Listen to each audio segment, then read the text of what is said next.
நீ மூடிட்டு பேசாம இரு. அதுக்காக உன்னை எங்கேயும் போவேனான்னு சொல்லி இங்கேயே இருங்கிறேன் நான். மெண்டலு நேற்று அப்படிதான் இங்கிருந்து போற பக்கத்துல பார்த்தா சூர்யா இஸ் ஆன் டியூட்டிங்கிறாங்க.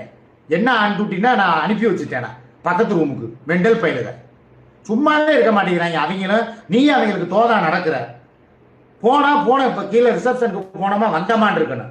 அதை விட்டுவிட்டு போய் நம்ம ஊர் மெச்சிட்டு வர்ற இங்க இருந்து ஊர் சுத்திட்டு வர்ற நாசமா போனவளை.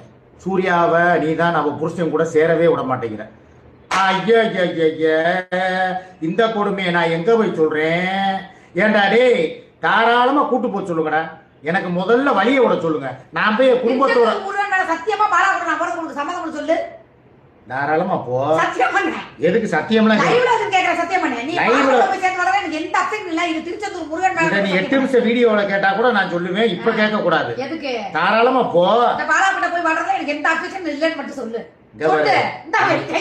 நான் சொல்றத கேளு. நீ போகாம போ. எனக்கு தேவையில்லை. ரைட்டா? என்ன ஆள விடு. அவ்வளவுதான்.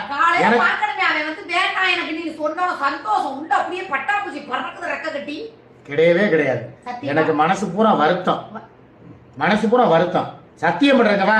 சத்தியம் தானங்கவா. இப்ப சொல்றேன். பாலாவா உன்னை கூப்பிட்டானா கண்டிப்பா அவன் கூட நான் வழி அனுப்பி வைக்கிறதுக்கு நான் தயார். இந்த பேச்செல்லாம் பேசக்கூடாது. மழுப்ப கூடாது. போறதா இருந்தா போ. தாராளமா கிளம்பு. இவ்வளவு நாளா சூர்யா எப்படியும் பாலவிநாயகத்தை கூட போய் சேர்ந்துருவாளோ அப்படிங்கிற ஒரு பயம் எனக்குள்ள இருந்தது உண்மைதான். ஆனா